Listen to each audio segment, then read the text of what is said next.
Soy María Luisa, alias Licha, como me puso un periodista hace poco que me hizo una entrevista.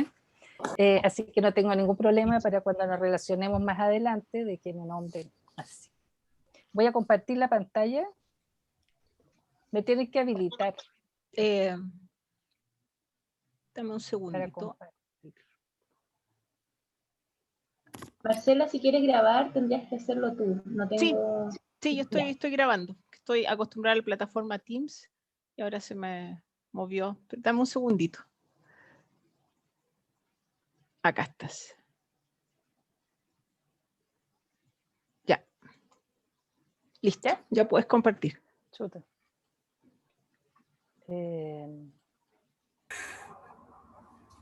¿Ven? Sí. Ya, qué bueno, empezamos bien entonces.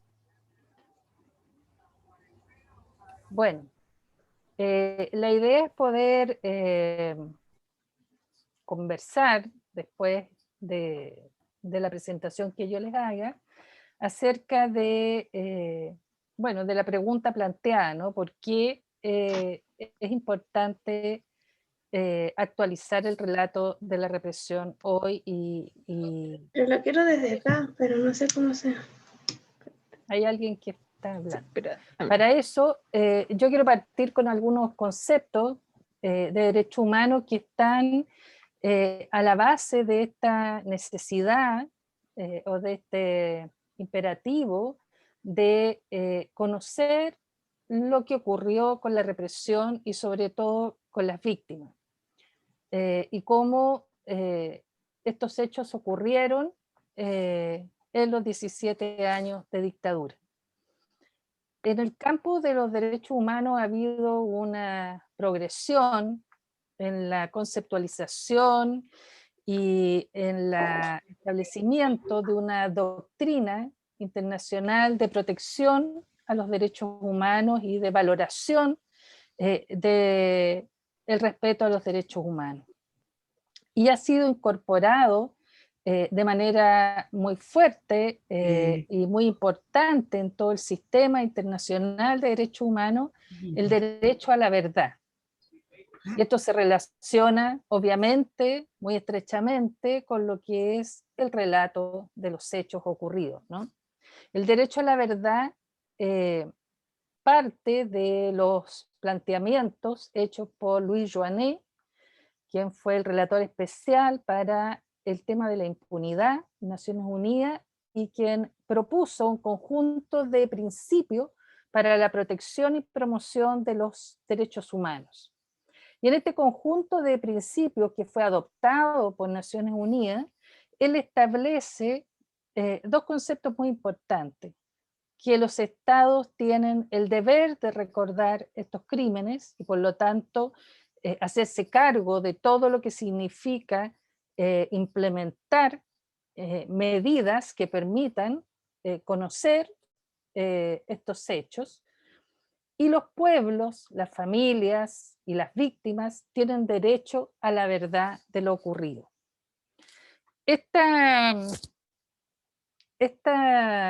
Digamos, estos conceptos están muy ligados también a un momento en el mundo en el cual se van estableciendo distintos mecanismos extrajudiciales de investigación después de conflictos armados o de periodos dictatoriales, como son las comisiones de verdad. Por lo que Louis Joinet incorpora también en este conjunto de principios una reflexión y varias indicaciones respecto al tema de los archivos de estas comisiones, a la necesidad de salvaguardarlos, de preservarlos y de que estén al acceso público. Este conjunto de principios se actualiza después en el 2005 por la relatora que sucede a Louis Joinet, y ahí ella incorpora aún más precisamente algunos otros elementos en relación al tema de los archivos y el rol que los archivos tienen en avanzar y en establecer el derecho a la verdad. Luego, en el año 2010, la Asamblea General de Naciones Unidas proclamó el 24 de marzo, o sea, ayer, el día de ayer, como el Día Internacional del Derecho a la Verdad en relación a las violaciones graves a los derechos humanos y a la dignidad de las víctimas. Ayer se conmemoró en diversas partes y por cierto por los organismos internacionales y regionales este día. Y es muy importante porque viene a reafirmar entonces en un día especial, conmemorativo, que está además inspirado o reconociendo al asignar ese día al monseñor Arnulfo Romero, que fue asesinado un 24 de marzo en El Salvador por su defensa a los derechos humanos y su fuerte reacción contra la tortura en ese país. También el 24 de marzo, coincidentemente, es el aniversario del golpe militar en Argentina. Luego, en el 2013, la Asamblea General de las Naciones Unidas reconoce en una resolución aprobada por esa instancia el derecho a la verdad. Y todos estos instrumentos,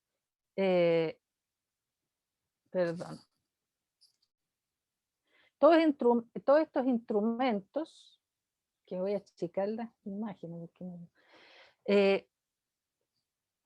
señalan que el derecho a la verdad entraña tener un conocimiento pleno y completo de los actos que se produjeron, las personas que participaron en ello, las circunstancias específicas y en particular las violaciones perpetradas y su motivación.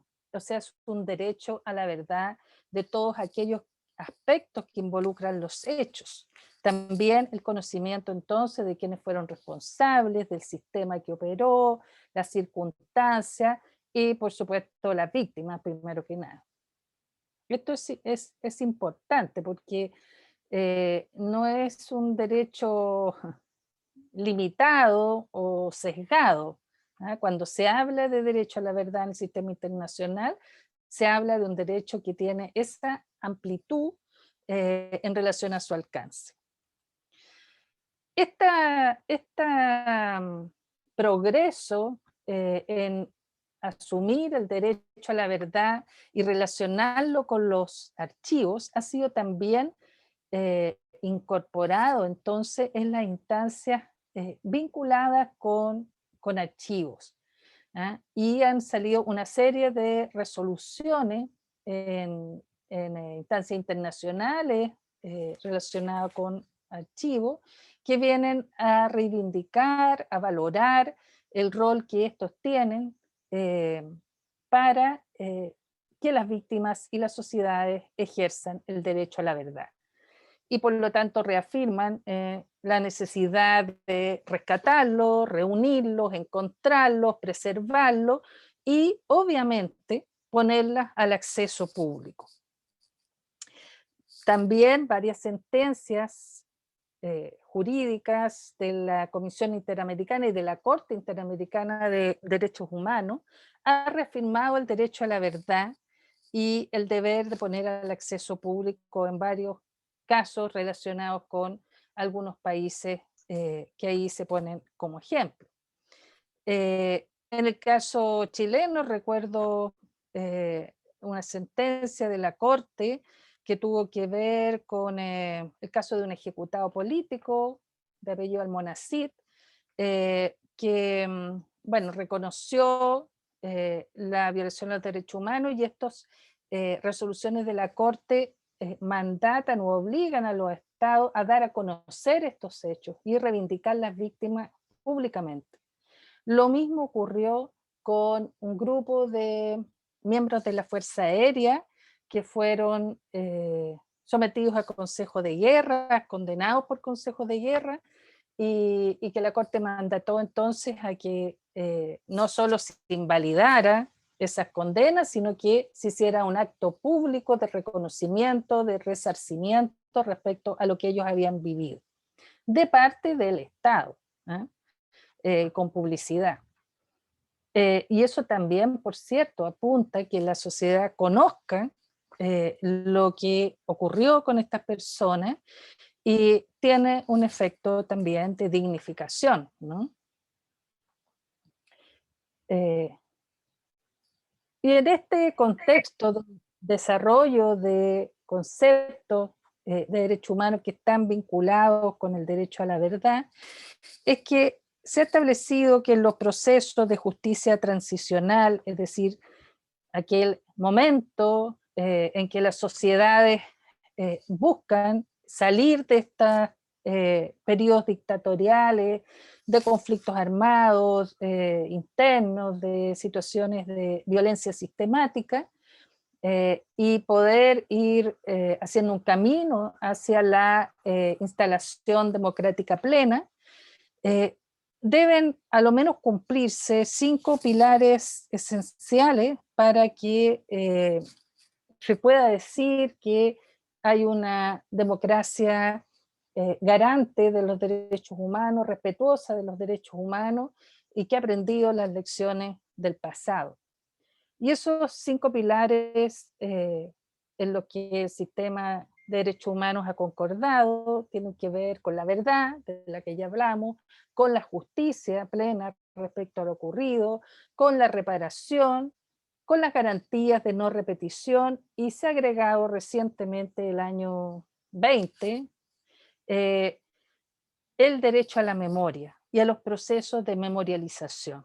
De manera que estos 5 pilares se mencionan como fundamentales para que nosotros podamos hablar de un sistema político y democrático que realmente pueda ser abierto, respetuoso, tolerante, que ha aprendido las lecciones del pasado y que garantiza la vigencia de los derechos humanos en el amplio concepto de derechos humanos, no solo los derechos políticos y civiles, sino que también los derechos económicos, sociales y culturales en su pleno desarrollo. Y respecto al derecho a la memoria, señala que sin memoria del pasado no puede haber derecho a la verdad, a la justicia, a la reparación, ni a garantías de no repetición. Por eso que los procesos de memoria respecto a las graves violaciones de derechos humanos y al derecho internacional humanitario constituyen el 5º pilar de la justicia transicional. O sea, todos estos derechos están en el mismo nivel de relevancia, de importancia y de exigencia, no son subordinados unos a otros. Estos son elementos que me interesaba poder partir con esto, porque es quizás la base que nos da, digamos, el marco en el cual nosotros vamos a valorar la importancia de que estos relatos respecto a los hechos ocurridos estén actualizados y puedan estar al acceso público. ¿Y qué ocurrió? Bueno, vamos a, dicho lo anterior, que es el marco, vamos a ir entrando a lo que es la experiencia chilena, con un golpe de Estado civil, militar, así decimos ahora, porque después de transcurrido todos estos años, hay más evidencia y menos controversia respecto a que efectivamente aquí hubo responsabilidad y participación de los civiles también, no solo en la gestación del golpe, sino que en la mantención de todo el sistema dictatorial. El golpe significó obviamente una tremenda ruptura en la vía democrática de nuestro país, una huella indeleble que prosigue existiendo hasta el día de hoy, y prosigue existiendo justamente porque esos 5 pilares de los cuales hablábamos antes no se cumplen plenamente. El suceso del golpe originó la ocupación militar y el control militar de todo el país inmediatamente. Pinochet declaró por esa época que nunca se imaginó que iba a durar tan poco el control militar. Ellos pensaron que iban a tener enfrentamientos y escaramuzas, resistencias mayores, pero en realidad en 24 horas tenían controlado el país. Y este control se efectuó con la detención de miles de personas en todas partes de Chile. No solo en Santiago, no solo en las ciudades principales, también en el campo, en zonas alejadas, y los cuarteles de las comisarías, los retenes, se transformaron también en recintos de detención desde el primer momento, y además una serie de recintos que no eran recintos de detención, como estadios, liceos, gimnasios, bueno, y también edificios fiscales u otros lugares particulares se transformaron en recintos de detención. Y los derechos humanos se violaron de manera sistemática, masiva, desde el primer día del golpe civil-militar. En los 3 primeros meses, desde septiembre a diciembre, es cuando se produce la mayor cantidad de violaciones a los derechos humanos, fundamentalmente detenciones y muerte. Es decir, hubo una voluntad muy grande de ejercer efectivamente el control del país, y si vemos este titular del diario La Tercera, a la derecha, bueno, revela un poco, ¿no?, lo que venía junto con el golpe, la operación limpieza de extremistas.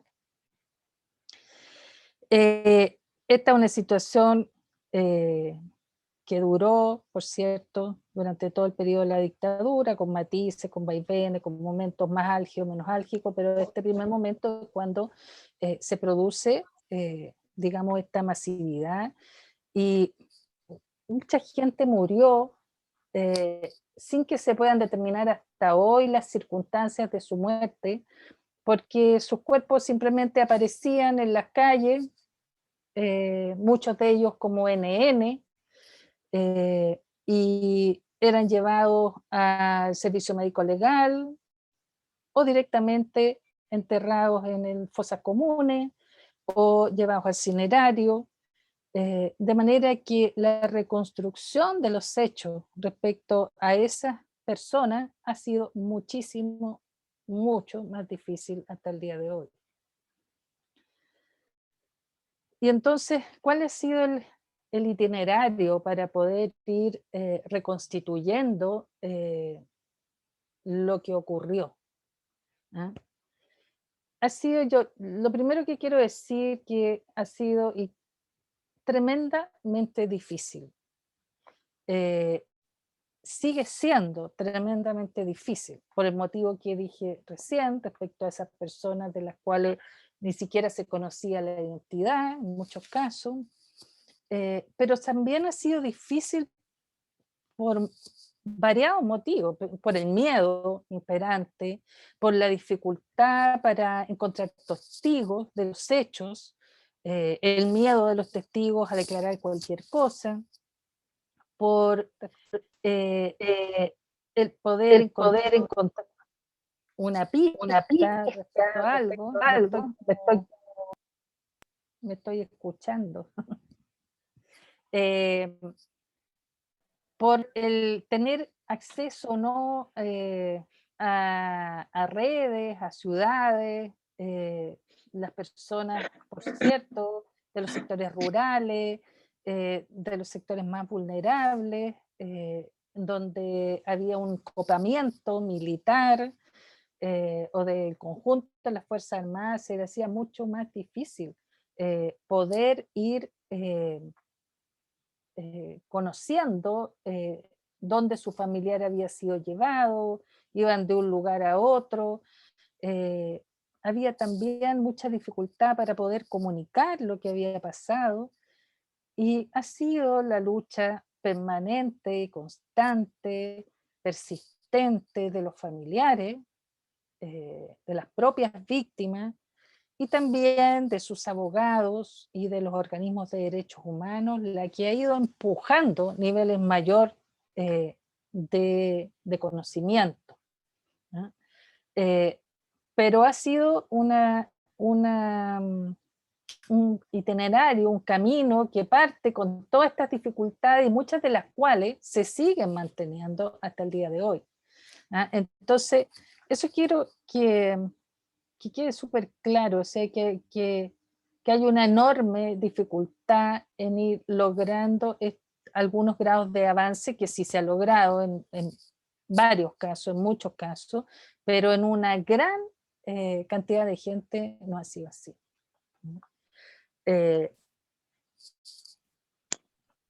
Por otra parte, ha habido una permanente lucha contra las mentiras oficiales, las operaciones para desvirtuar los hechos, los montajes comunicacionales y los pactos de silencio que siguen existiendo hasta el día de hoy.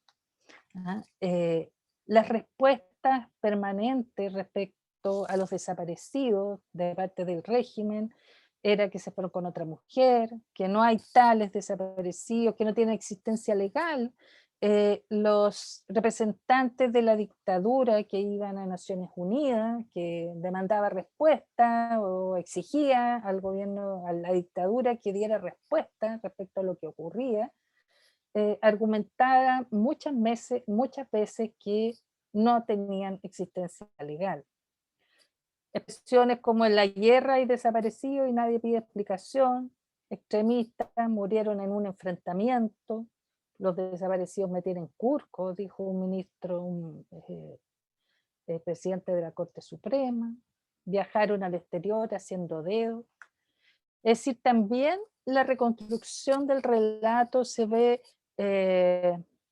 muy dificultada por esta negación permanente, por la tergiversación de los hechos, bueno, todos los medios de comunicación en su poder, en fin. Aquí tengo una muestra de imágenes de ese titular tremendo, exterminados como ratones, que está referido a la operación de inteligencia conocida como Operación Colombo, y que hizo aparecer públicamente como que un grupo de 119 presos y prisioneras políticas, la mayoría de ellos militantes del MIR, se habían asesinado entre ellos en Argentina. Ese hecho inmediatamente tuvo una respuesta de los prisioneros políticos que estaban en el centro del campo de concentración de Puchuncaví, que hicieron la primera huelga de hambre en dictadura y que denunciaron que ellos habían estado prisioneros con estas 19 personas en distintos recintos de tortura. Bueno, esas son todas las dificultades y todas las luchas que hay que ir dando para poder ir avanzando, ¿no? en ir estableciendo los hechos.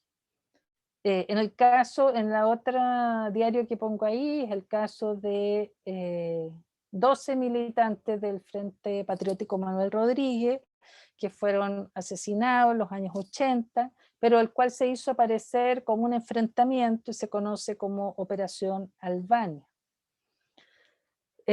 También ahí los nuevos antecedentes surgen de la investigación judicial que lleva el ministro en visita y que permite determinar que estos jóvenes militantes del Frente Patriótico Manuel Rodríguez no habían estado en un enfrentamiento, sino que habían sido ejecutados por la CNI y varios de ellos detenidos antes, torturados y llevados a una casa en donde se simuló, se hizo una operación, un montaje comunicacional para hacerlos aparecer como muertos en un enfrentamiento.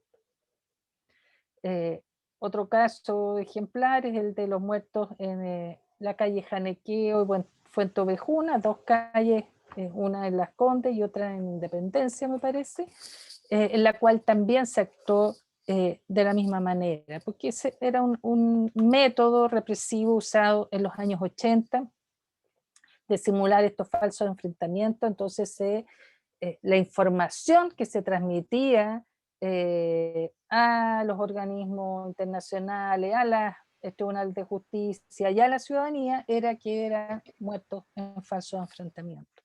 De manera que reconstituir los hechos, llegar a la verdad de lo ocurrido con todas estas trabas, siempre fue muy difícil. Sumado a ello, los pactos de silencio que siguen existiendo hasta hoy, en que no se entrega la información, se salvaguarda los testimonios de lo ocurrido, se niegan los archivos respecto al registro de cómo operaban estos organismos.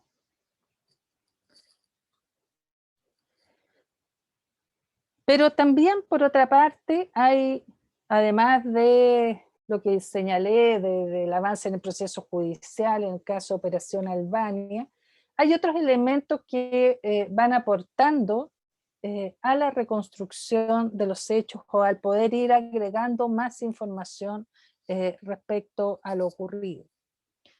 Las denuncias judiciales, por ejemplo, que se ponían en los casos que eran denunciados a los organismos de derechos humanos, principalmente todos aquellos que llegaron al Comité para la Paz y a la Vicaría de la Solidaridad en los primeros tiempos, y que pusieron recursos de amparo, a lo menos poniendo todos los antecedentes que la familia tenía en ese minuto, que muchas veces no eran muchos tampoco, pero permitía establecer un precedente de que el hecho había ocurrido, porque había el coraje también de hacer una denuncia judicial manifestándolo y demandando a la Corte que investigara, lo que nunca hizo, en todo caso, en ese tiempo. Luego la denuncia nacional e internacional, todo lo que se pudiera hacer iba también de alguna manera aportando a que algunas personas se animaran a declarar, se animaran a decir que ellos habían sido testigos de algo, ya sea de la detención, del momento de la detención, o de haber permanecido, haber visto a la persona en algún recinto de detención. Y estos informes internacionales de Naciones Unidas, de la Comisión Interamericana, de organismos humanitarios como Amnistía Internacional y otros de esa naturaleza, permitían entonces ir agregando información respecto a los casos. También los informes de la Comisión de la Verdad, que los vamos a ver más adelante, cómo se estructura ese relato. Y sobre todo, y ese es un punto fundamental para el curso que están iniciando ustedes, las sentencias judiciales de los últimos años. Porque a partir de, no sé, de algunos años atrás, y no me voy a extender en esto porque es lo que va a hablar Daniela Catino, ha habido avances relevantes en la investigación judicial, voluntad de investigar de varios jueces, y se ha avanzado muchísimo en el establecimiento de la verdad de algunos casos. Yo les di ya como ejemplo el caso de la Operación Albania, que fue en el proceso judicial, que se desacreditó la información oficial respecto a los hechos ocurridos ahí. Pero también hay otros. Las sentencias judiciales son sin duda una fuente muy relevante para poder avanzar en el relato de los hechos ocurridos de las circunstancias como ocurrieron y de todos los actores que estuvieron involucrados con esos hechos y que a veces no se refieren solo a los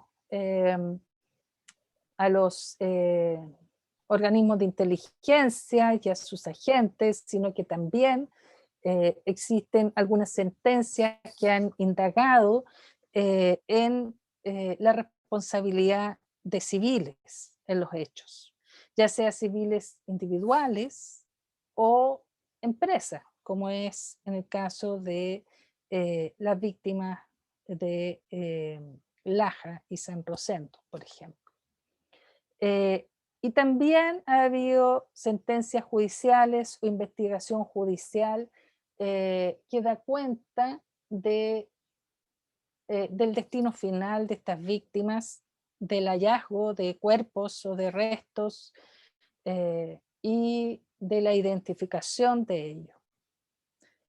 Pero también se ha enfrentado a procesos judiciales que han dado cuenta de la identificación errónea de víctimas. De modo que eso también, además de ser un impacto inconmensurable para las familias de las víctimas y para la sociedad, porque a todos nos afecta ese tipo de situaciones, el hecho de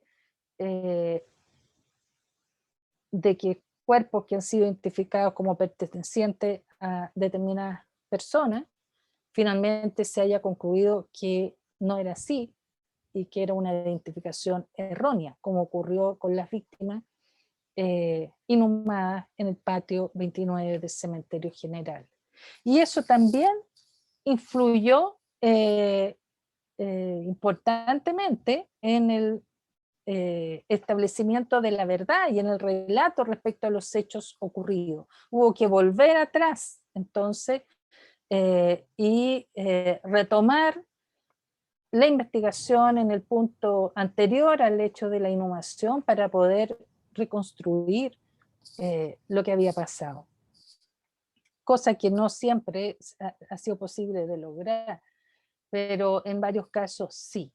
Por ejemplo, en el caso de los campesinos de Paine, varios de ellos habían sido identificados como inhumados en el patio 29 del Cementerio General. Se determinó que esa identificación estaba errónea. Entonces, después de eso, vino otra investigación judicial que siguió el hilo de lo que había pasado con esos campesinos. Y un grupo importante de ellos fue ubicado sus restos en otro lugar, cerca de Paine, en una zona rural que se llama Litueche, de manera que se pudo avanzar en la reconstitución de los hechos para que ellos, digamos, pudiera establecerse lo que había ocurrido, la responsabilidad y todo eso. Pero esto que estoy señalando, que puede oírse como un poco engorroso, son las dificultades, son las obstrucciones, son los problemas a los que nos encontramos en este tipo de procesos de justicia transicional cuando no hay voluntad por colaborar con establecer la verdad. Y entonces el esfuerzo mayor viene de quienes son los afectados y sus colaboradores, abogados y organismos de derechos humanos. Una de las primeras publicaciones que recogía el relato respecto a las víctimas desaparecidas, y quiero decir que quizás porque no se sabía de su destino ni lo que había ocurrido con ella, es que existen, diría yo, más relatos sistematizados respecto a las víctimas desaparecidas que respecto a los muertos o ejecutados políticos. ¿Ah? Esa es una gran deuda que existe en realidad, porque respecto a los muertos no hay este tipo de publicaciones de manera completa, sistemática. Estas publicaciones que la Vicaría de la Solidaridad hizo en el año 78 corresponde a la necesidad de dar a conocer lo que era lo que se había reunido hasta ese momento respecto a cada una de las víctimas que habían sido denunciadas como desaparecidas y cuyos casos habían sido presentados en recursos de amparo, en instancias internacionales, se habían hecho peticiones especiales a distintos miembros de la dictadura, tanto de parte de los obispos, de la Iglesia Católica, como de otras instancias internacionales, como Naciones Unidas, Cruz Roja Internacional y otras, y frente a lo cual la respuesta siempre fue que no habían antecedentes, la negación de los hechos y un poco lo que ya señalé antes. Y entonces, a propósito de que Pinochet dijo que estaba muy dispuesto a investigar si se presentaban los antecedentes, bueno, el cardenal Silva Enrique presentó estas fichas al ministro del Interior de la época, Sergio Fernández, en el año 78. En el noviembre de ese año, estas mismas fichas fueron entregadas a la Corte Suprema y se pidió que se designaran ministros en visita en distintas cortes del país para que investigaran estos casos. Nada de eso ocurrió. Esta publicación tiene más o menos la misma estructura, o sea, tiene esta estructura en todos los casos donde hay una identificación de la persona con sus datos de identificación, después se describen los hechos, de acuerdo a lo que cada familia ha podido reunir hasta ese momento, cómo ocurrieron los hechos.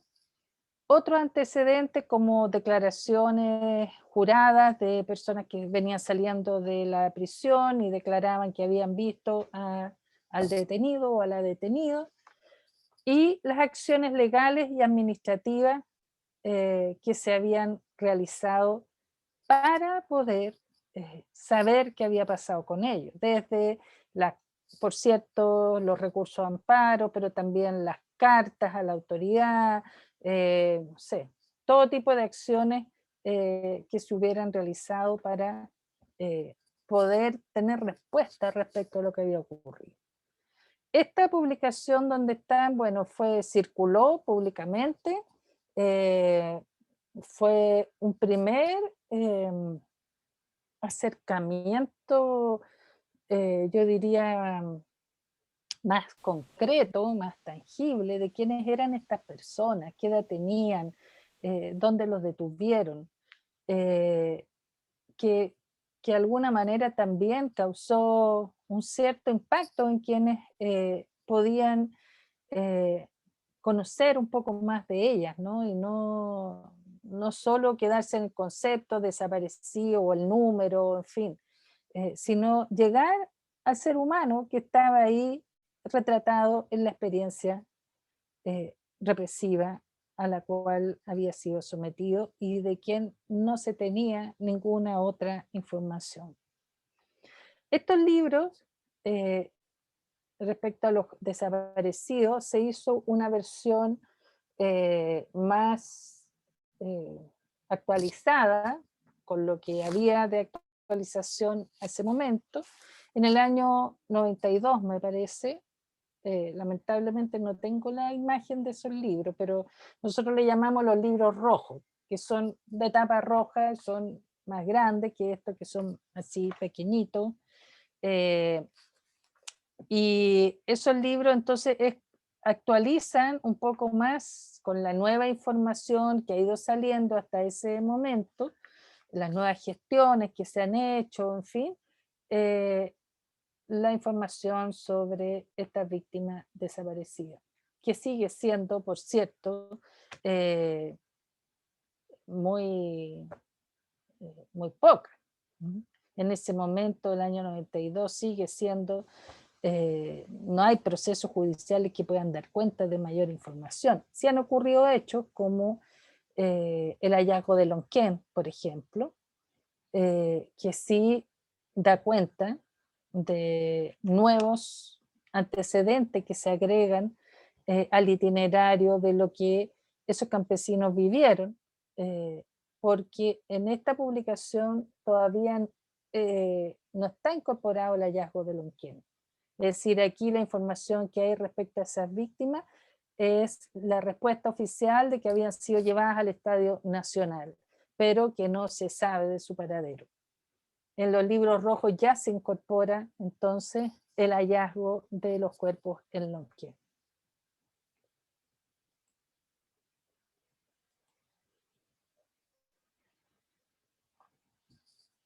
Los otros relatos así oficiales, sistemáticos respecto a las personas, los encontramos en las comisiones de verdad.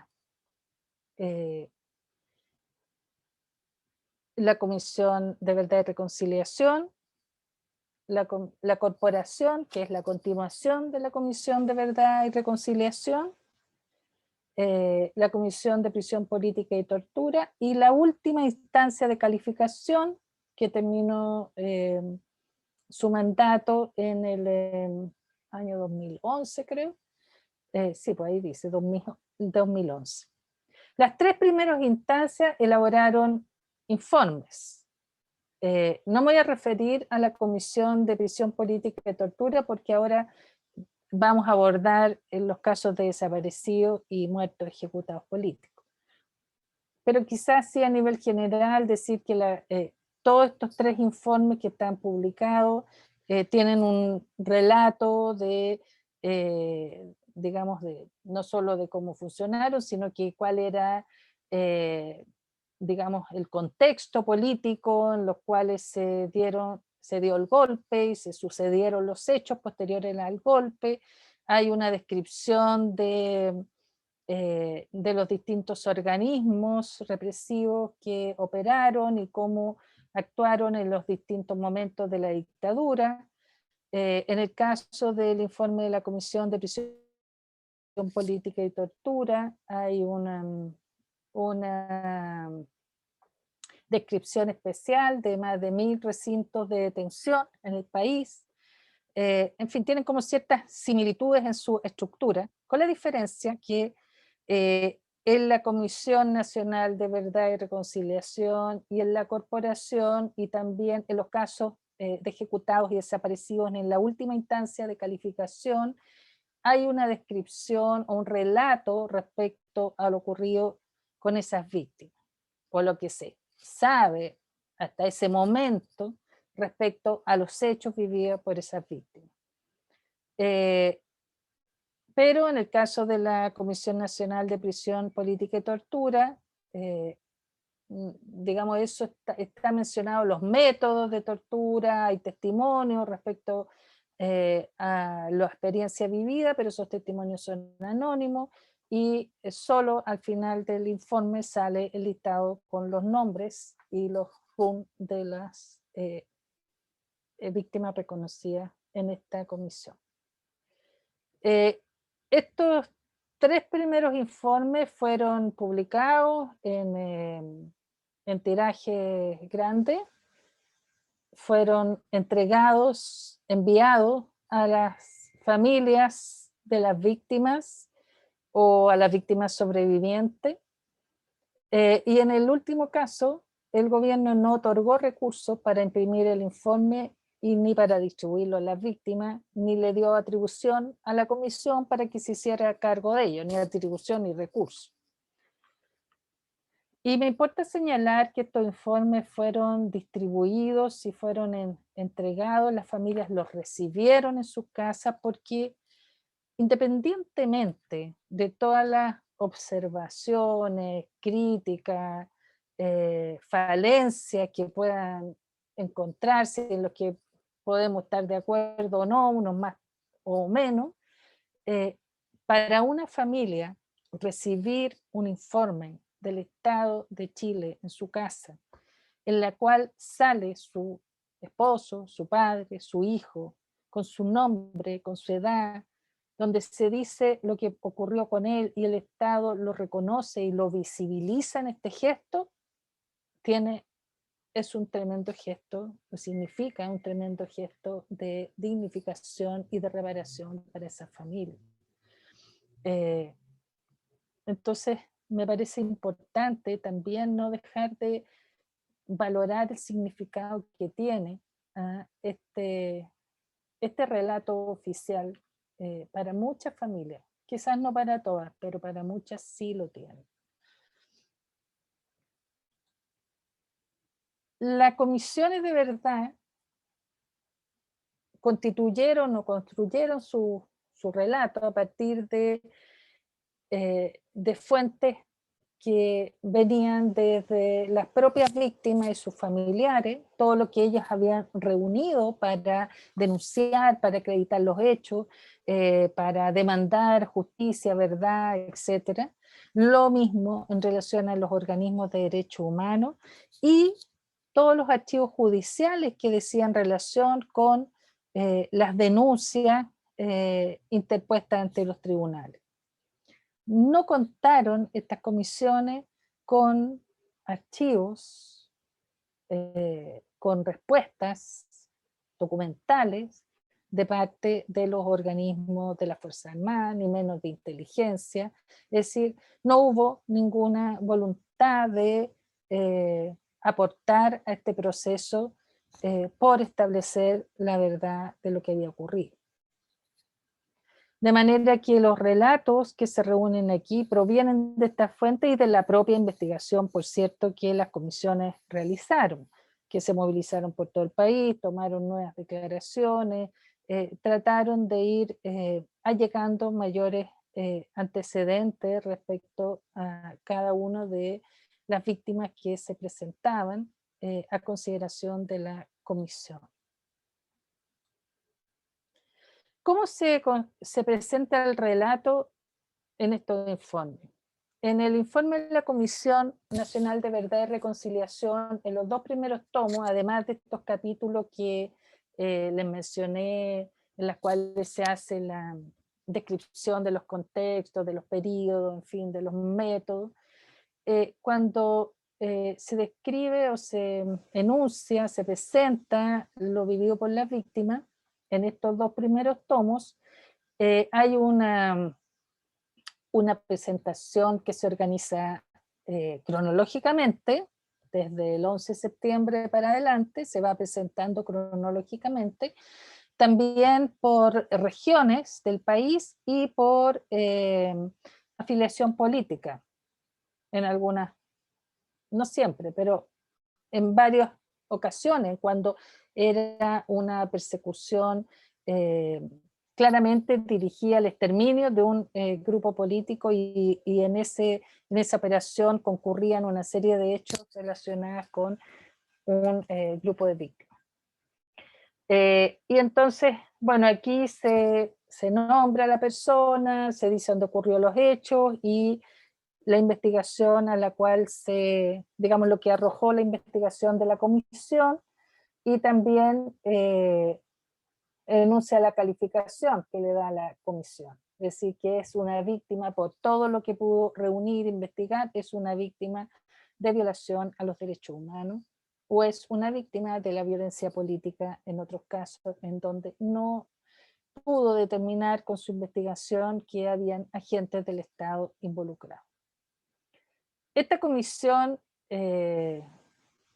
es bueno recordar que fue una de las primeras medidas que se convocó al fin de la dictadura, con un decreto de abril del año 90, funcionó durante 9 meses y este informe fue entregado el año 91. Es decir, estamos muy cerca del fin de la dictadura, además con un país en el cual Pinochet sigue siendo comandante en jefe, hay una serie de enclaves autoritarios, es decir, es la verdad que se logra en esas circunstancias y en ese contexto. Y entonces en estos informes, en los tomos 1 y 2, viene presentado de esa manera, con un relato un poco más extenso. Porque en el tomo 3, aquí se presenta respecto a todas las víctimas señaladas en el informe anterior, en orden alfabético, una descripción de las circunstancias, si es muerto o desaparecido, el lugar, algunos datos biográficos, como la edad, que si era casado, tenía hijos, el oficio, y una sucinta descripción de los hechos. Aquí no presenta toda la investigación hecha por la comisión y las conclusiones a las que llega respecto a su calificación. Eso es en el tomo 3. Después, en el informe de la corporación, también hay una exposición más o menos con la misma estructura de el informe RETI. Y aquí fíjense que agrega sí un antecedente nuevo respecto a la investigación judicial. En este caso, que se enuncia aquí, de Jiménez Barrera, Raúl Luis, agrega que al momento de publicar el informe, que posterior a la calificación de este caso, se determinó que esta persona había sido inhumada ilegalmente en el patio 29 del cementerio general, con el protocolo tanto, y había sido que correspondía a esta víctima, que hasta ese momento de la calificación fue asignado reconocido como detenido desaparecido. Arriba dice, permaneció en calidad de detenido desaparecido hasta el año 91. Es decir, aquí se agrega este antecedente que ocurre posterior a la calificación a la descripción del caso. Lo terrible será revisar ese caso y ver hoy día si esa identificación para esa víctima del patio 29 era correcta o es parte del conjunto que fue una calificación errónea. Es decir, esto es una demostración que cómo se va construyendo este relato a partir de nuevas antecedentes, de nuevas circunstancias que se van determinando en la investigación. Y la dificultad entonces que tiene incluso para la propia familia el hacerse cargo de situaciones como esta, ¿no? En este, perdón, que me parece que me faltó una cosita aquí. En este, sí, acá en el lado derecho, cuando no hay información más que el nombre de la persona y la circunstancia donde apareció muerta, bueno, vienen aquí, esta es una larga lista que sale en el informe, esta es la parte final de la lista. Casi todos ellos son personas que aparecieron muertas en la calle o en distintos lugares poco después de ocurrido el golpe, muertos en la vía pública, con heridas de bala, y fueron casos que fueron presentados por la Comisión Chilena de Derechos Humanos, que como era habitual, los organismos de derechos humanos tenían listados, nóminas, registros de las denuncias que habían recibido, pero no había más antecedentes respecto a estas personas. Estos son los casos que mencionaba yo al principio, ¿no? Que no son pocos, son hartos, respecto a los cuales no hay, o hay muy poca información respecto a cómo ocurrieron los hechos, qué pasó con ellos, por qué aparecieron muertos de bala, quiénes son los responsables, en fin. Bueno, esos casos están también mencionados con su nombre y la fecha de muerte que se consignó en el servicio médico legal cuando sus cuerpos llegaron ahí.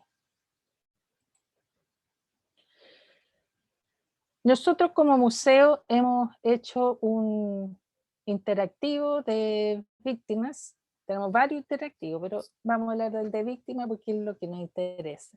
Que yo sé que ustedes ya han mirado, se han metido ahí a investigar. En este interactivo nosotros partimos haciendo una advertencia, diciendo que aquí están las víctimas calificadas de desaparición forzada o de muerte, y que la información que aquí está respecto a ella es la que se ha extraído de los informes oficiales, es decir, del informe de la Comisión de RETIG y de la Corporación de Reparación, y de los 30 últimos casos de la última calificación. Y también decimos que desde su publicación hasta ahora, y a raíz de las investigaciones judiciales, se ha seguido avanzando la determinación de la verdad, y en algunos casos lo que ocurrió no coincide con lo que fue dicho en estos informes de esta comisión. Hacemos esa advertencia porque, bueno, porque es así. Y este es un interactivo, muchas veces también tiene una versión en la museografía, en la exposición, y muchas veces los familiares o los amigos, bueno, reclaman que lo que se dice ahí no es lo que se sabe hoy día. Y por eso es que nos parece que es muy importante poder agregar a esta versión oficial, no eliminarla porque es un registro histórico, sino que agregar una ficha que pueda dar cuenta de todos los nuevos antecedentes respecto a lo que ocurrió con la víctima, las circunstancias, los responsables, en fin, toda la información que permita elaborar este relato actualizado, y que este relato sea público, de acceso público, no solo para la familia, sino que para toda quien quiera conocer estos hechos. Esta es la ficha, entonces aquí puse una de ejemplo. La fotografía nosotros la hemos obtenido, la obtuvimos en un primer momento, por todas aquellas fotografías que estaban en los organismos de derechos humanos, en las agrupaciones, fundamentalmente, pero es un proceso inacabado, y año a año las familias de quienes no tienen fotografía aportan, si es que ellos lo tienen, con una fotografía que nosotros incorporamos aquí a la base de datos, a este interactivo, pero también al muro de fotografías que hay en el museo. Y desde hace algunos 3 años, ese acto de instalación lo hacemos acompañado de las familias también. Los invitamos a ellos a ser parte de ese momento de instalación de la fotografía, cuestión que es muy significativa para ellos y para nosotros también, obviamente. Hoy día tenemos 1.700, este dato lo tengo desde la semana pasada, así que estoy muy actualizada, 1.798 fotografías instaladas, y, o sea, personas que tienen fotografía, pero aún nos faltan 1.427. El problema es que de lo que falta es que hay o sea, en esos tiempos no era nada fácil tener fotografía, sacarse fotografía. Bueno, hay muchas víctimas que están en esa situación en que no se sabe mucho de ellos, ni de su familia, no tenían redes, digamos, nunca continuaron vinculadas a estas agrupaciones, o no fueron parte de las agrupaciones, y entonces no es solo un tema de poder tener esa fotografía, muchas veces las fotografías ni siquiera existen.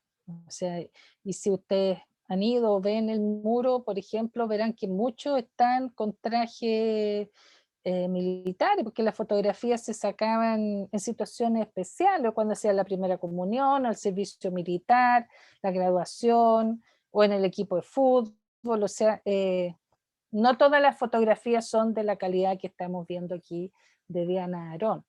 porque la realidad de las personas víctimas también es muy diversa.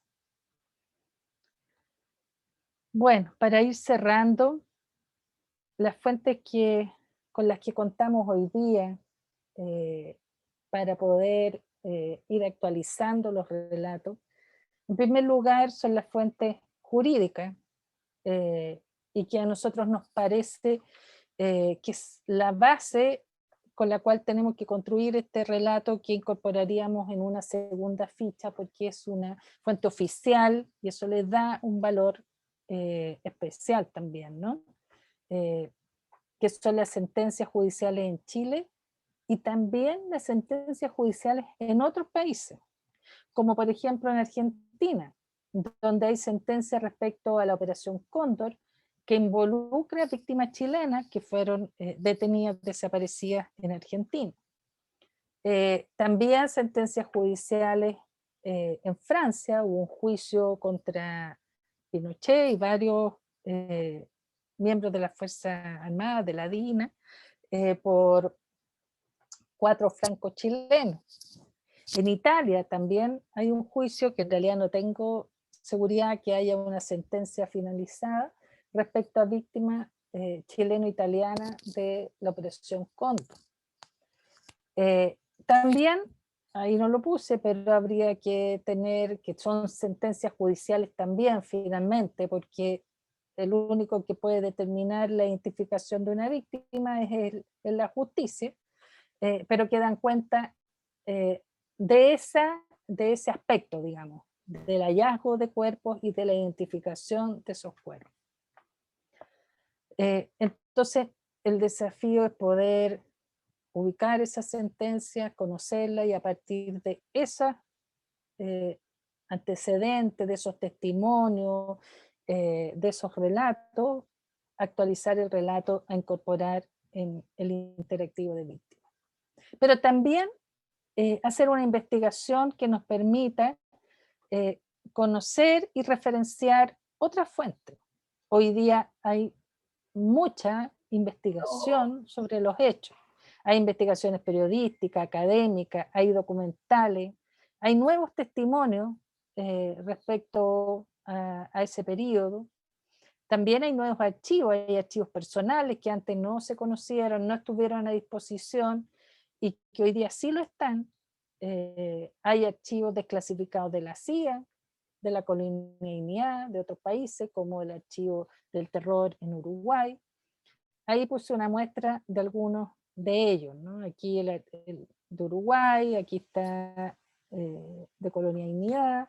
También hay algunos documentos que son de la Administración del Estado y en la cual han aparecido así de a poco. Hay otros hallazgos como fichas de la CNI que fueron encontradas en donde funciona el Museo Salvador Allende, en fin. Hay otra información, poca, pero hay, que puede, que es importante referenciarla porque va a aportar a esta construcción de la verdad que finalmente es un proceso inacabado, un proceso en el cual se va avanzando de a poco. Hay documentales, libros, en fin. Entonces la idea es poder también hacer un pesquisaje de esas otras fuentes y referenciarlas también en esta base. Y para cerrar, para que conversemos un poquito, quería volver a la pregunta, ¿por qué actualizar el relato de la represión?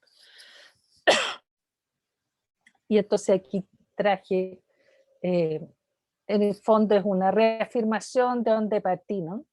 De cómo ha sido reconocido, valorado y asumido como en la doctrina internacional de derechos humanos, la importancia que tiene el conocimiento de la verdad para los pueblos, pero también yo quisiera resaltar la importancia que tiene el conocimiento de la verdad para las propias familias, para las propias víctimas, para la dignificación de cada uno de ellos, cuando se ocultó, se tergiversó, se mintió, se silenció durante tantos años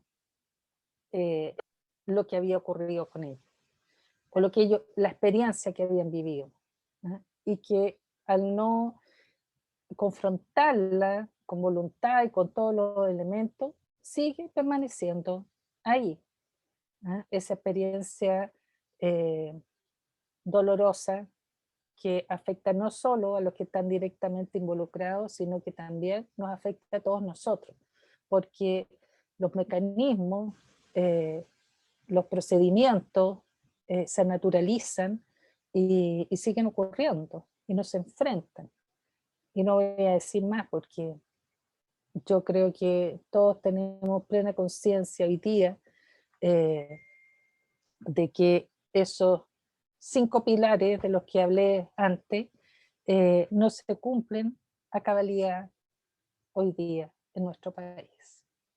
Y por eso entonces me parece importante actualizar estos relatos en un lenguaje que pueda ser accesible para todos, que sea conocido para todos, que las familias puedan verlo, pero también los jóvenes, los investigadores y cualquier persona que quiera conocer sobre estos hechos. Eso quería compartir con ustedes. Muchas gracias, Licha, por la presentación que nos permite ver el recorrido de lo difícil que ha sido y lo importante que es actualizar estos relatos, y como parte del curso, que nosotros estamos muy contentos de poder colaborar, somos un equipo, soy la profe, pero detrás hay, o conmigo más bien, 16 estudiantes, 18 que vamos a participar de este trabajo. Ahí Guillermo abrió los ojos si te quieres sumar. Siempre hace falta un computín para algunas cosas. Entonces vamos a participar de lo que decía María Luisa, de buscar antecedentes, y este curso es un piloto porque es una tarea muy grande, pero vamos a comenzar con proponiendo relatos y buscando referencias para después entregar un producto, pero también aprender del proceso para que esto pueda continuar y se pueda replicar. En ese sentido, entonces, si hay preguntas del público sobre lo que ha expuesto María Luisa en relación con el curso en particular, pero también de los asistentes, somos 20 en el curso y hay en total 84 invitados, así que bueno, la virtualidad permite tener salas grandes. Así, si alguien puede hacerlo por chat o abrir el micrófono para preguntar, decir algo, son todos bienvenidos. Muchas gracias nuevamente, Licha, por tu tiempo y aporte. Gracias. Yo tengo una pregunta, no sé si se escucha. ¿Diego? Sí. ¿Sí? Sí. Por ejemplo, a ver, no, partí mal. Mi pregunta es cómo poder actualizar los relatos de violaciones de derechos humanos en áreas específicas como la Araucanía. Si es que ha habido una complicación específica frente al tema. Esa sería una pregunta. Gracias, Diego. Y después, Licha, ¿prefieres responder de a una pregunta o 2 preguntas? Sí, de a 2 mejor. Ya, Soledad Peña. Hola, ¿se escucha? Sí, se escucha. Hola a todos, a todas. Hola. Sí, tengo una pregunta sobre el relato de los victimarios. Si hay metodologías establecidas para el relato de ellos, si no lo hay, ¿por qué no lo hay? ¿Y qué pasa con los carabineros que fueron presos políticos de la misma institución también y que han relatado al último informe Valech sobre esta situación, y también han dado nombres, han dado ocupaciones, cargos, y no fueron tomados en cuenta? ¿Qué es lo que pasa ahí con toda este relato del torturador que también del uniformado que pertenecía a esta institución y que también fue usado para cometer el mismo acto? ¿Qué pasa ahí? No, eso. Gracias.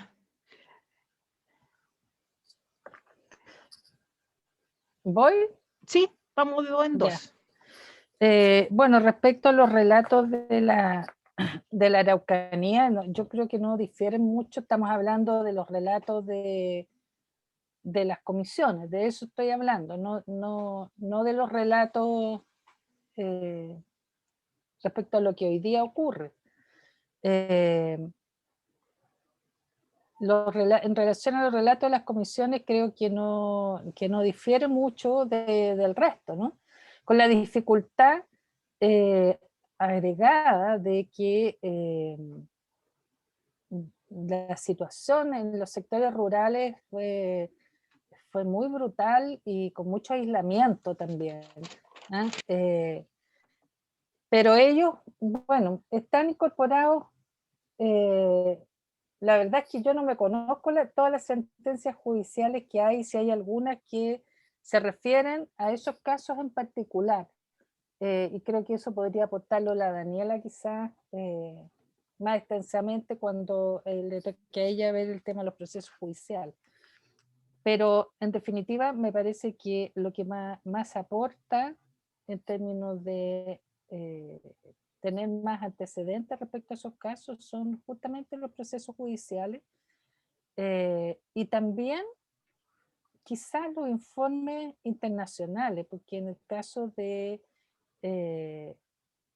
las comunidades mapuche hay un relator especial para los temas indígenas y yo creo que eso es cuando me refiero que también uno tiene que recurrir a esos informes, porque también son fuente importante de información, porque ahí se denuncian los casos, se presentan los hechos. Esos relatores especiales dan confiabilidad también a las víctimas para denunciar los hechos y ellos recogen esos testimonios. Pero la situación, como digo, no es muy distinta a la de las zonas rurales en general, ¿no?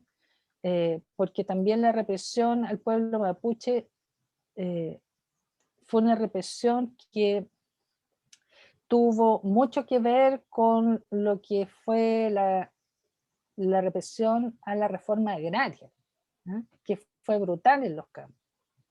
Que además, obviamente, al momento de ser reprimido, la condición de ser mapuche agregó al maltrato esa fuerza, ¿no? Pero la mayoría de ellos, o una buena parte, eran dirigentes campesinos también. Estaban vinculados con la reforma agraria, los asentamientos, y la represión que ellos vivieron tuvo directamente que ver con lo que fue la brutal represión con la convivencia de civiles en esa zona del sur de Chile. Bueno, eso. Respecto a los torturadores, sí, pues ahí hay una gran deuda también respecto a los relatos de los torturadores, pero a ver, es que hay dos cosas que tú planteaste. Uno de los carabineros que habían sido víctimas. En relación a la comisión Rettig, esos casos están incorporados. No solo carabineros, hay otros miembros de las Fuerzas Armadas que fueron víctimas o de la DINA o de las Fuerzas Armadas porque se negaron a torturar o a reprimir a los prisioneros. Y esos casos sí están incorporados con su relato en el informe Rettig. Lo que pasa es que no están suficientemente visibilizados por la sociedad y a mí en lo personal me parece bien importante que así fuera, porque además ese gesto da cuenta de que sí era posible tener una actitud distinta, ¿no? Si era posible decidir si se hacía parte del aparato represivo o se negaba a violar los derechos humanos. Claro que y era un acto también de mucha valentía, porque o los mataron, los hicieron desaparecer, o bueno, los torturaron. Y creo que esos relatos están en el caso de la Comisión Rettig, pero no han sido suficientemente visibilizados. Y de alguna manera también son ejemplares. El relato o digamos, las declaraciones de los torturadores y su relación con los hechos de los torturadores, de los agentes que eran parte del sistema, están incorporadas en los procesos judiciales. Y es por eso que en este ejercicio que queremos hacer del relato de los hechos, también sus nombres y sus responsabilidades tienen que estar presentes en el relato que se haga. No puede omitirse, porque además es parte de una sentencia judicial, digamos, es un relato, es una actuación que está probada por un tribunal y validada. Por lo tanto, eso tiene que estar presente en el relato que se haga. Eso. Gracias, Licha. Me dicen que el chat está habilitado. Si alguien quiere hacer preguntas por ahí también. No, no está. Y si no, levanten la manito. Después está Lorena Pérez y Alonso. Y luego prensa José Ignacio y Carla Andrea Zapata. Hola, gracias. Buenas tardes. Quería hacerle una consulta. Así como este programa se nutre de los archivos judiciales, pero también se va nutriendo de los nuevos elementos que ustedes señalaban, ¿no? De nuevas referencias. Al surgir nuevas referencias respecto a casos judiciales, ¿ustedes entregan esa información también a los jueces? Algo mencionaste al respecto, pero me gustaría como un poco más de claridad si hay un ida y vuelta en términos de procesos judiciales, dada la información nueva que ustedes recogen. Eso, gracias. Sí, ya. Dos preguntas y... Ya. Lorena y Alonso. Alonso. No está Alonso. Entonces, ahí está. Ahí aparece. Ahí está. Sí, José. hola. Hola. Bueno, quería decir 2 puntos y lo voy a intentar sintetizar al máximo. Respecto a la pregunta inicial, ¿no? De la clase abierta a la que me sumé, el por qué actualizar el relato de la represión en estos tiempos, ¿no? En donde la represión está tan fuerte, está tan marcada, al menos desde el 2019, siempre ha estado marcada, incluso antes del 18 de octubre. Estaba pensando en eso como de que, claro, creo que las fuentes como judiciales pueden ser un gran aporte a la verdad, porque indudablemente creo que ahora estamos también en una pugna por la verdad a propósito de las violaciones a los derechos humanos. Pero, por ejemplo, el otro día escuché un dato de que de todas las causas judiciales que había presentado el INDH, un porcentaje ínfimo había sido como respondida por los tribunales, ¿no?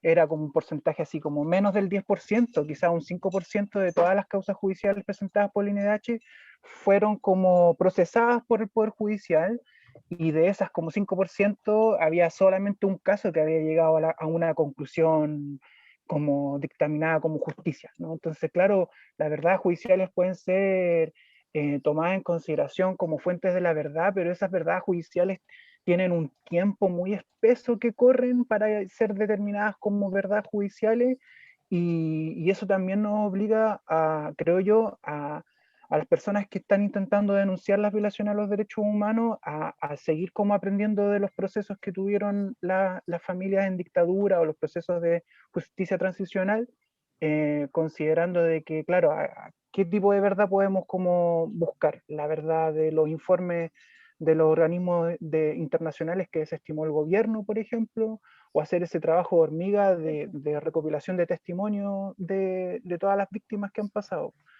Entonces, claro, como mi pregunta ahí a la profesora María Luisa es como, considerando que las verdades judiciales son tan espesas en el tiempo y a veces llegan muy tarde, ¿cuáles son como los aprendizajes que podemos tener para poder enfrentar la represión hoy, ¿no? Eso. y chiquitito, discúlpenme la extensión, respecto a los represores que han sido como enjuiciados o tal vez considerados como víctimas de las comisiones de verdad. Pensé en el caso de los marinos antigolpistas que estuvieron en Talcahuano y en Valparaíso, y los testimonios que recopiló Jorge Magasich en su trabajo.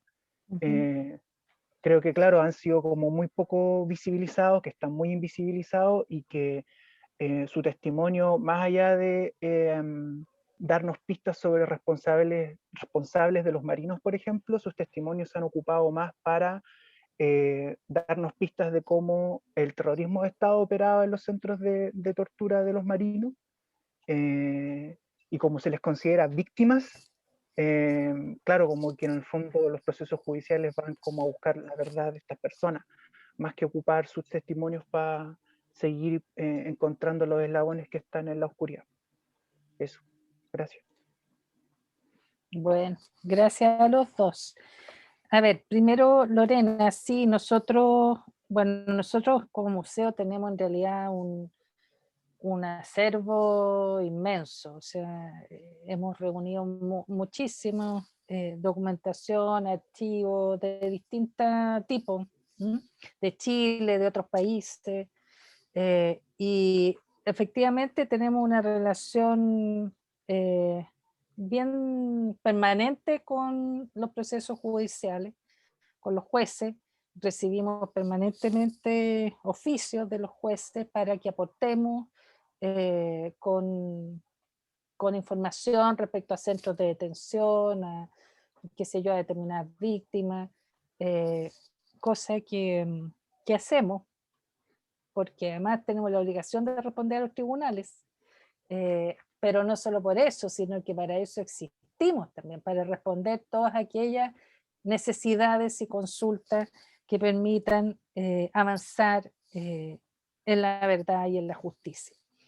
Así que tenemos una relación muy directa, y además cuando eventualmente nos llega algún documento, algún testimonio que nosotros nos damos cuenta que es algo nuevo, que es un aporte a una investigación que está en curso, con la autorización, por cierto, de la persona que es propietaria de ese documento, de ese testimonio, entregamos a los jueces, informamos a los jueces de ese nuevo antecedente o testimonio. Así que sí, es una relación de retroalimentación bien frecuente, directa, permanente, incluso en pandemia, en la medida en que podemos acceder desde la distancia a toda la información que tenemos. Y respecto a Alonso, bueno, sí, pues, o sea, aquí hay una tremenda... Es decir, la justicia piensa que los avances en los procesos judiciales son de los últimos años. O sea, cuando una justicia que no es oportuna, ya no es justicia. Digamos, hay un retraso enorme en la aplicación de justicia. Muchas familias han muerto esperando justicia. Muchos torturadores empiezan o responsables también se mueren o declaran que están inhábiles mentalmente. Es decir, es un proceso que evidentemente ha tardado demasiado, pero no por eso nos vamos a reconocer los avances que se han logrado, igual de todas maneras y en alguna medida, pero para una cantidad menor de víctimas también. O sea, hay una gran mayoría de víctimas que no se ha logrado avanzar en los procesos judiciales, no se ha logrado determinar los hechos, los responsables. De manera que yo creo que el mayor aprendizaje hoy día la justicia actúa de otra manera. Nosotros para estos casos se actuaba con la justicia antigua, que además era más lenta porque tenía esto por escrito y permanece en ese sistema antiguo, la justicia para los casos de la dictadura. Hoy día con la reforma judicial la justicia tiene otros tiempos también, ¿eh? Y eso es importante. Yo creo que también eso es importante tenerlo en cuenta. Digamos, le da una diferencia respecto a cómo actúa la justicia. Pero así todo, muchas veces no actúa. O sea, ya hemos visto lo que tú mismo señalabas, y por lo tanto yo creo que efectivamente el aprendizaje es que se tienen que ir reuniendo todas las fuentes disponibles respecto a los casos. Y hoy día hay mucho más fuentes, porque hoy día está el registro fotográfico, en el momento en que ocurren los hechos hay una filmación por teléfono, están los informes internacionales que tú señalabas, es decir, hay un conjunto de fuentes que hablan respecto a los casos y que no sé si alguien las está recopilando, yo me imagino que sí, porque hay varias organizaciones que yo veo que trabajan respecto a los casos actuales, pero me parece que por ahí va el camino, o sea, hay todos esos otros elementos que en un momento determinado también sirven como prueba judicial o como prueba para establecer la verdad, ¿no? Eso, o sea, no quedarse solo en la denuncia judicial, porque también la socialización de los hechos, la socialización de los testimonios, y que la sociedad conozca y asimile y reflexione sobre lo que ocurrió en este país, lo que ocurrió en dictadura y lo que ocurrió para el estallido social y lo que ha ocurrido durante estos años, tenemos que enfrentarlo, tenemos que conocerlo, tenemos que enfrentarlo como sociedad también. No que quede parcelado en determinados grupos de interés especial. Y entonces también reuniendo esas fuentes, dándolas a conocer, socializándose, también estamos combatiendo la impunidad social. Así que me parece importante hacer esa tarea. Gracias, Licha. Como esto es una clase, también tenemos una hora de término. Hay varias preguntas por el chat, voy a leerla y después vamos a dar paso a las 3 últimas preguntas. Y además dejarlos cordialmente invitados, sobre todo a las preguntas del chat para el día lunes, que también es una clase abierta y es sobre específicamente las sentencias judiciales, cuál es el estado actual de la sentencia en derechos humanos, que la va a presentar Daniela Catino, y se llama la sentencia como fuente de actualización. Y hay muchas preguntas específicas que el lunes pueden aparecer. Entonces, leo algunas preguntas que tienen que ver que están en el chat. Por ejemplo, hay una de Caña de Brasil. Espero que mi portuñol funcione. Dice: hola, perdón por el dominio de mi español. Mi duda es sobre los asesinatos de brasileños en Chile en colaboración con el Estado brasileño. Lo mismo sobre las comisiones de verdad. Perdón, que se me movió. Lo mismo que las comisiones de verdad en Brasil, que ningún torturador proporcionó información desde los archivos del ejército, como para la investigación, es decir, que hay una similitud entre el comportamiento de las Fuerzas Armadas y los involucrados militares y las fuerzas de seguridad con respecto a la entrega de información. Y las preguntas previas tienen que ver también con cómo fomentar las garantías de no repetición, y algunas específicamente sobre la Corte Suprema, que yo creo que el lunes Daniela puede tener más antecedentes. Entonces pasamos ahora a prensa José Ignacio, Carla Zapata y Soledad Peña. Prensa Muchas José gracias. Ignacio. Estimada María Luisa, muchas gracias por su presentación. Yo tengo una pregunta, por favor. En Chile, los testimonios del caso de la Comisión Nacional sobre Prisión Política y Tortura, más conocida popularmente como Comisión Valech 1, cuentan con un secreto documental por 50 años. En su perspectiva, ¿este secreto impide avanzar en materia del derecho a la verdad? Hacen las 3 y contesto. Sí. Ignacio, gracias. Carla Zapata. ¿Estás Sin micrófono. Carla.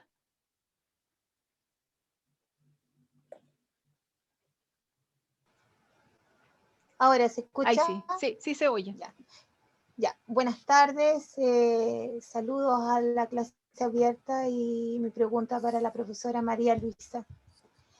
Profesora, ¿cómo evalúa usted las políticas de reparación y de acceso a la verdad jurídica respecto a la represión política en Chile? ¿Cuál es su opinión? Esa es la primera pregunta. ¿Ya? Y la segunda pregunta, de todos estos archivos que escuché que se habían establecido algunos informes, etcétera, testimonios, de acuerdo a toda esta información, a todo este manejo documental, ¿cuáles fueron los efectos psicosociales en nuestro país, sobre todo en la actualidad, derivados de la represión política aplicada de manera sistemática? Y gracias, Carla. Y por último, Soledad Gracias Peña. a ustedes. Hola, muchas gracias. Voy en la misma línea de la primera pregunta que hice porque hay cosas que no me quedan claras. Específicamente nosotros con mi equipo estamos trabajando en levantar evidencia e informes de investigación sobre un ex centro de tortura que está en recuperación ahora. En las líneas de investigación que estamos atravesando, hay torturadores que se han acercado y quieren decir la verdad. Sin embargo, hay resistencias de los medios en otros investigadores para aceptar que el testimonio de esta gente es un testimonio y no lo quieren tratar como tal, y tampoco quieren acercarse a esa línea de investigación. Por lo tanto, entre investigadores vemos que hay una resistencia para acercarse al testimonio del torturador, que nosotros entendemos que es básico y muy importante y relevante, además cruzarlo con los relatos de las víctimas, para poder tener contextos mayores de información. Pero quisiéramos saber esta resistencia de dónde proviene, porque como le digo, usted nos explica que en el informe rating fueron puestos estos testimonios, pero yo me refería al informe Valech. En el informe Valech hay personas de carabineros que quisieron y dieron relatos de tortura hacia ellos y también dieron nombres, dieron cargos, dieron todo. Y nosotros sabemos, porque conversamos con algunos, que no fueron tomados en cuenta y no fueron anotados. Entonces, ¿cuál es la resistencia a realmente tomar estos relatos? Y además, si hay resistencia, no hemos imaginado que no hay metodología aplicada desde el ámbito de la investigación en Chile. Entonces, ¿cuál sería su sugerencia, profesora, para que nos pueda ayudar también, por favor? Ya, chuta, tan difíciles preguntas. Hay cosas que yo voy a poder contestar y otras que no voy a poder contestar porque no es mi... Bueno, respecto a los 50 años de sí, pues obviamente que afecta el derecho a la verdad.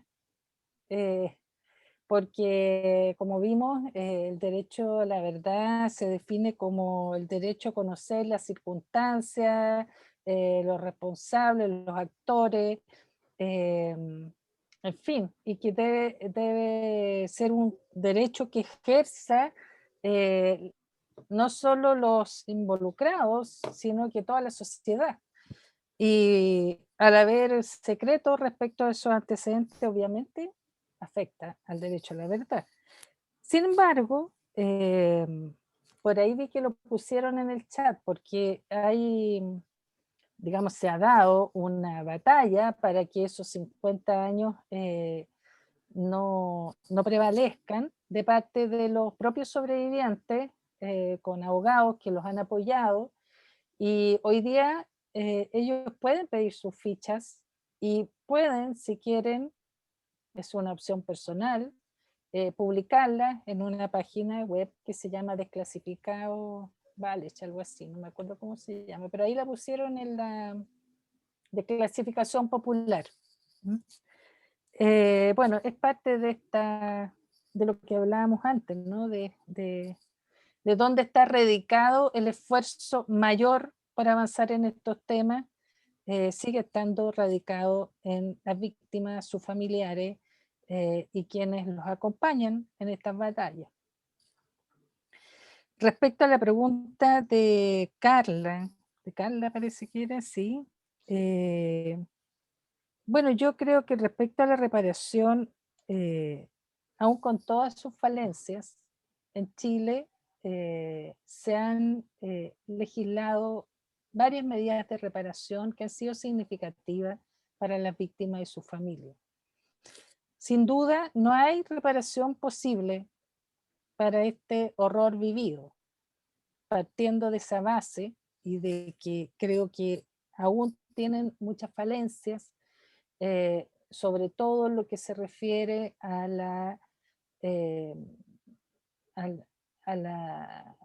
digamos, a la pensión, ¿no es cierto? Y a poder recuperar de alguna manera alguna condición de vida que se perdió para siempre en una gran cantidad de casos, y a todos los problemas de salud, de sobrevivencia que esta situación ha generado, claramente es insuficiente, especialmente en el caso de los sobrevivientes de la prisión política y tortura. Y creo que la verdad judicial sin duda tiene un efecto de reparación importante, porque restituye de alguna manera por lo que las familias siempre lucharon, que era por conocer lo que había ocurrido con sus familiares, porque se determinara quiénes habían sido responsables y que esos responsables fueran conocidos y tuvieran condena, aun cuando las condenas son miserables, digamos, en términos no tienen ninguna relación con la magnitud de los crímenes, y esa es, o sea, esa es la parte negativa, ¿no? Pero sin duda es un impacto importante en la reparación, creo yo, para la familia, cuando es posible acceder a estas sentencias que aportan efectivamente, porque no todas aportan efectivamente respecto a lo que ocurrió con su familiar directo. No todas las sentencias son así, hay sentencias que aportan muy generalmente a los hechos, que nos dan antecedentes específicos en relación a la persona cuando es en un grupo, que no determina en particular los responsables, sino que solo condena como a los jefes operativos, digamos, del recinto. Entonces son diversas. Pero cuando ocurre en buenas condiciones, cuando había un juez acucioso que llegó hasta el final, que aportó nuevos datos, que permitió conocer el destino de la víctima o que agregó, digamos, una condición nueva que era desconocida, sí tiene un efecto muy importante. Que lamentablemente se ve en la mayoría de los casos con una sentencia que no se condice con la gravedad de los crímenes cometidos, para nada. Pero la verdad, sin duda, es un factor muy relevante y tiene un significado muy relevante en la reparación. Porque además, estos hechos fueron negados sistemáticamente. Fueron negadas hasta la existencia de las personas. Entonces, sí es importante que se reconozca que los hechos existieron y que las personas existieron y vivieron una situación de esta naturaleza. Ahora, sobre los efectos psicosociales de la represión, bueno, ahí yo ya me metería en un chamullo personal nomás, porque no es mi experticia, no me siento capacitada para hablar sobre los efectos psicosociales de la represión, sería una opinión totalmente personal, vivencial quizás, pero creo que no soy la persona que podría responder desde el conocimiento del campo psicológico, salud mental, para dar cuenta de eso, pero sí hay muchos estudios y mucha literatura y mucha investigación académica y mucha investigación, o más que investigación, mucha transmisión de experiencia de lo que los organismos de derechos humanos trabajaron en dictadura, con equipos de salud mental, con las víctimas, con su familia, y que hay muchos escritos respecto a lo que ellos fueron detectando, descubriendo, las experiencias que tuvieron de acompañamiento. Nosotros tenemos, así que si te interesa eso, podemos, bueno, una vez que el museo se abra, podemos aportar para ese tema. También la transmisión de todo este trauma a través de las generaciones, ¿no? Cómo esto ha trascendido a los hijos, los nietos, que no fueron, a ver, no quiero decir que no fueron los protagonistas, porque justamente su gran reclamo hoy día de la segunda y tercera generaciones que sí fueron protagonistas y efectivamente lo fueron. Estuvieron ahí, vivieron las circunstancias como sus padres. Pero sí hay una transmisión de esta vivencia que deja huella en las segundas y terceras generaciones. Nosotros tenemos un concurso de tesis que hacemos todos los años, y el primer año el libro que publicamos de esa fue una tesis que era sobre la transmisión transgeneracional del trauma con familiares de presos políticos. Esa tesis publicada está en nuestra página web, la puedes bajar en PDF por si te interesa leer. Y respecto al tema de los torturadores, bueno, un tema súper complejo en los grupos humanos y en los grupos que trabajan con temas de memoria, recuperación de sitios. Hay muchas tensiones respecto a estos temas, yo los sé, los conozco, he visto que se producen, porque también hay mucha desconfianza respecto a lo que esa persona va a transmitir. En todo caso, quería hacer una aclaración, porque cuando yo hablé de los miembros de las Fuerzas Armadas que están en el RETIC y que fueron víctimas por haberse opuesto a participar de la represión, son casos particulares. Aquí estamos hablando de torturadores o agentes que fueron parte del sistema represivo y que hoy día quieren entregar su versión o su conocimiento sobre lo ocurrido. No sabemos si genuinamente o con un interés, no lo sabemos. Y eso produce tensiones en grupos humanos en los cuales bueno, tenemos distintas experiencias respecto a la represión. No es fácil de manejar, para nada.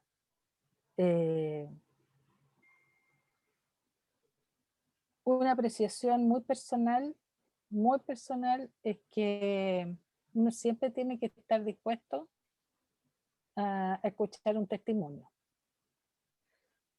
Otra cosa es cómo lo valore después en su veracidad ese testimonio. Lo tendrá que confrontar con otros testimonios, en fin, tendrá que hacer un proceso para confrontarlo. Entonces, muy personal, entendiendo que es un tema muy controversial, yo creo que uno siempre tiene que estar abierta a escuchar a alguien que quiera hablar. Y tiene que tratar, si se trata de un agente que entrega nuevos elementos respecto a algo, que ese agente judicialice tu testimonio. Para que pueda tener un efecto también en la investigación judicial. Y ahí vamos avanzando. Y porque podrá el juez determinar también, junto a otros antecedentes de su propia investigación, la validez de ese testimonio.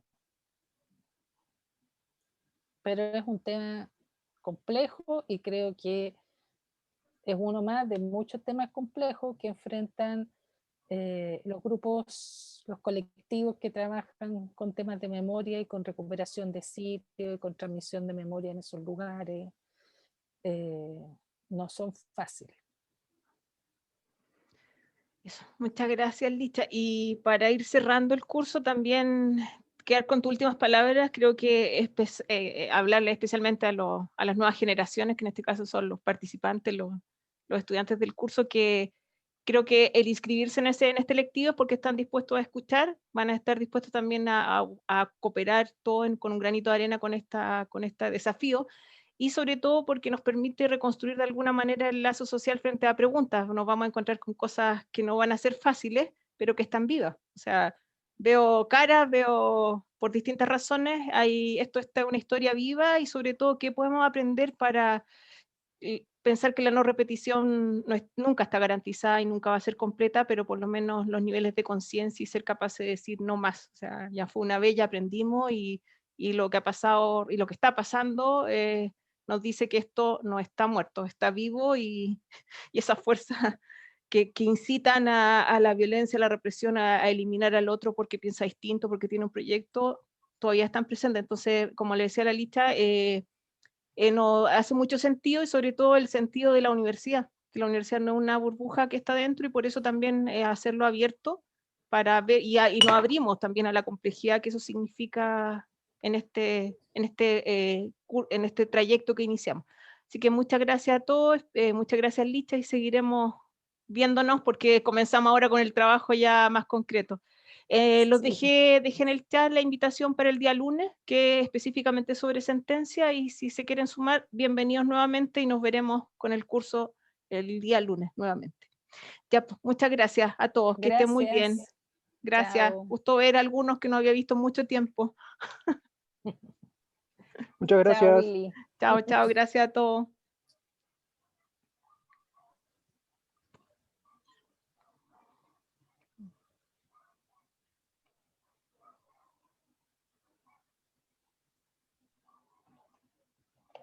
Oye, perdón, ¿tú mandáis el link para más rato? Ya no sé quién manda el link.